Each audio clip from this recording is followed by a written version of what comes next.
Learn how to make alterations for this waistline at the back as we go to class together in my advanced Okay, class. so I want to make a dome shaped waistline. I've already gone far in the video. So this is the pattern for the skirt. The pattern for the skirt was already drafted separately. So I want to make the dome shape so that I'm actually using a half cut waistline. So because some people will cut separately, some people will sew together. So what I'll do is that this center back for the top now, I'll place it to align with the center back line of the skirt. So this is the skirt now. This is skirt piece. Your zipper allowance has to be totally separate from the center back. Don't push it in. It doesn't have to be in. It has to be this. So this is your center back line. This is the center back line of the skirt, and these are zip allowance and all of that. So we place it this way.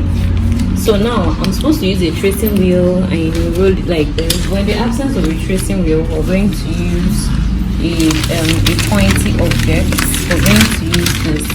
So you make sure that you pin it together so that it won't be moving. You can use a pin to pin this one together so that it won't be moving when you're making your alterations. So I'll still show you the inside and show you how, because I want to eliminate the upper part of the skirt. The essence of the elimination is that so that we can have our cut and join effect.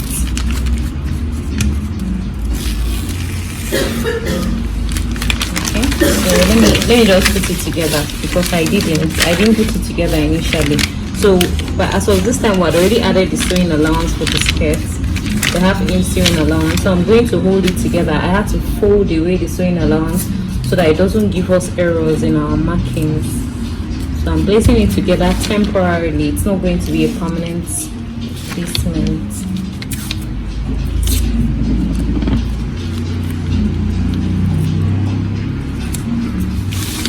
So we take this, we place it on the center back line. Place it on the center back line. So now we know that the skirt has already been put together. So please hold this end so that I can spread it apart. It would have been a lot easier with a mass it's a permanent. It would have been a lot easier with the tracing wheel, but then in the absence of the tracing wheel, we use what we have.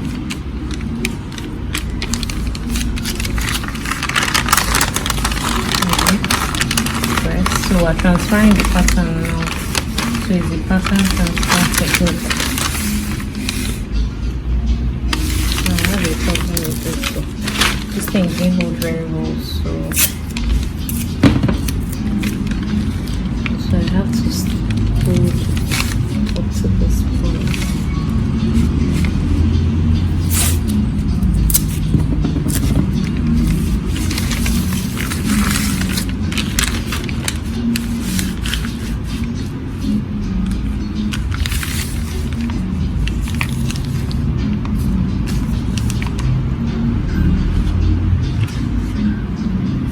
Did you check the hip line? You check the hip line of this place because it should have rhymed. This point should have rhymed. So later check. In fact, let's check the hip line. No, don't stop. So let's check the hip measurements to be sure that it rhymes. You used them in how many again? That's 44 is 11. So 11.5, right? Yes.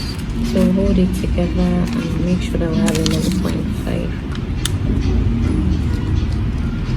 Okay. So we just have a little shortage. It's not much, but it's small.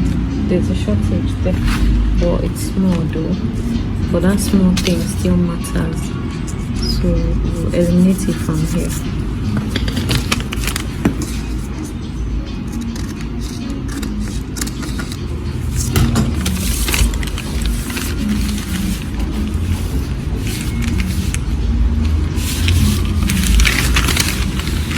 On the high waist, because the high waist is a pivot point, so this is supposed to be the hip line.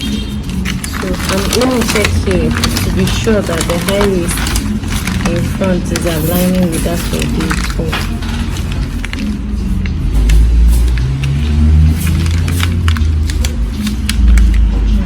so it's actually rhyming now.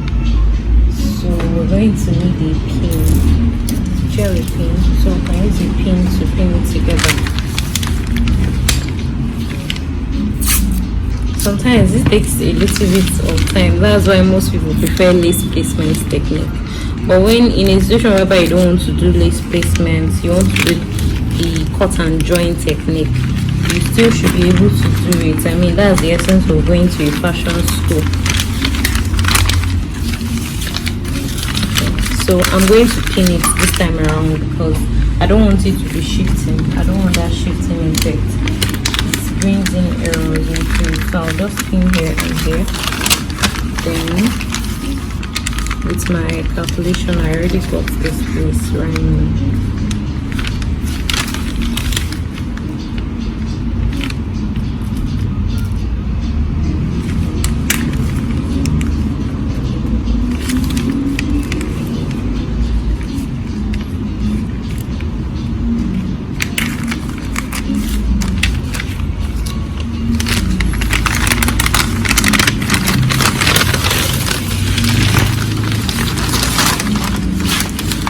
So if you subscribe to my channel, you can just go ahead and click on the subscribe button. Okay, so let me check the front waistline again. Okay, I pinned the wrong place. So I was pinning the low waistline instead of the high waistline.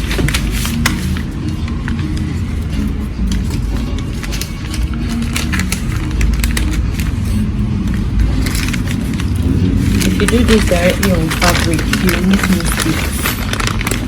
And that's why we prefer to do it on pattern first before fabric.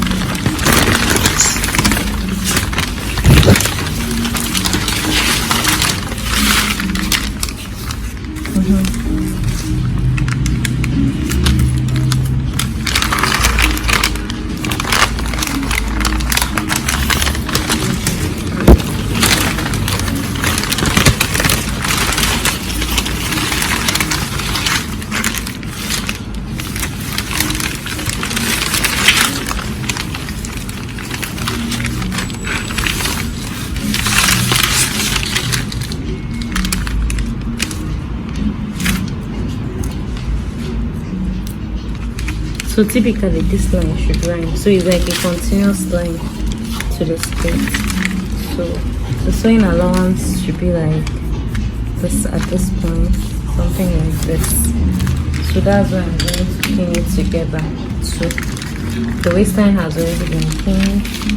Push back to get the center back in.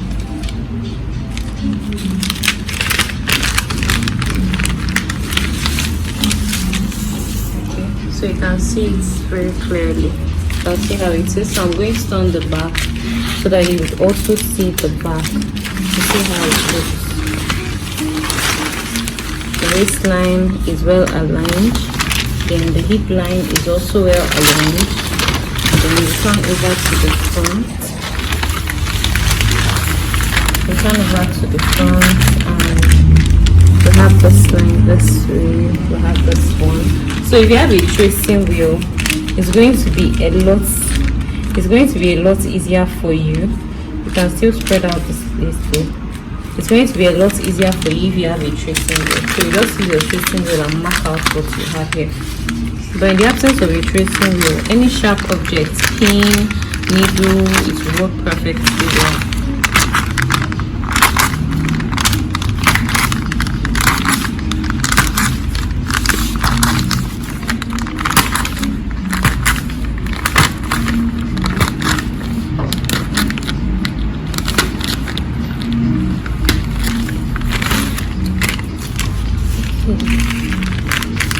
I'm going to just do it again just to be sure that I have my exact point. I don't want to cut it out directly now. I want to be seeing it as I'm cutting it out because I don't want to make unnecessary mistakes. So I'm going to use a pencil to mark out the points where I have traced out. So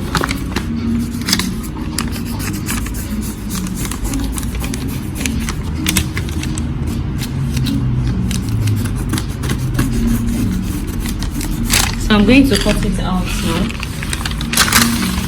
Cut out a little bit.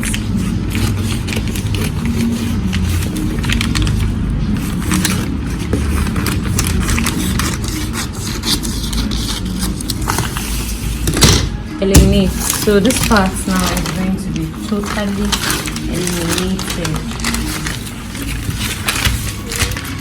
So remember, we've already closed up the darts for this part now to be able to get this. So if you check here, you can see that it rhymes well. So this was what rhymes that we had to cut out from the skirt. So that's why we had to do our pattern checking. So this thing I just did now is pattern checking. So this one now goes this way. So remember, our center back line aligns with the center back of the skirt. So we take it this way and place it. So you can see that by the time you stitch it, it will rhyme. So even if there are any small discrepancies, it might just be way too small to even make it significant. So that's just about it. So if you've not followed my channel, if you've not subscribed yet, just click on the subscription bell. And if you want to get the full course, we have an online course on this.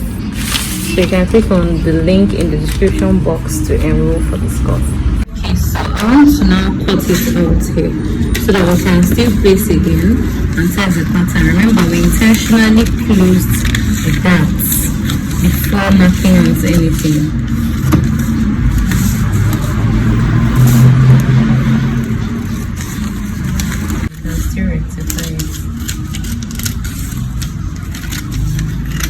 Something like this. I will not cover everything right. So I just want to rectify the pattern. So this goes this way.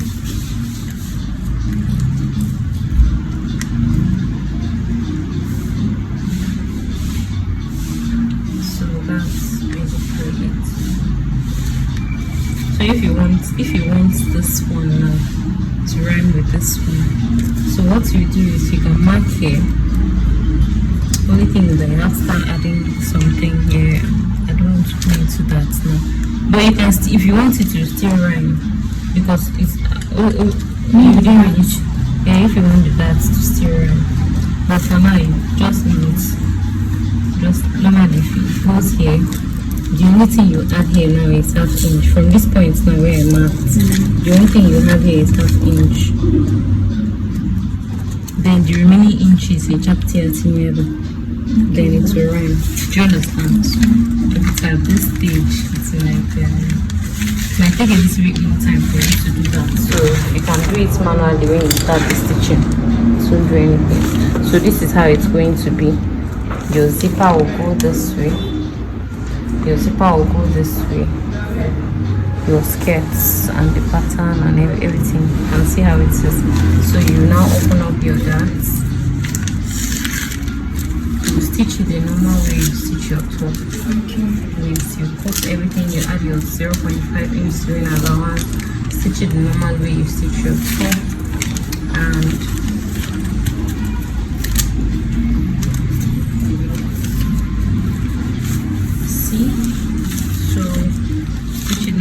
then you stitch this one separately the way I told you that you're going to stitch. We're going to use lace placement method without gum. We don't do gum work. So that's just about it. Thank you for watching. See you in the next training video.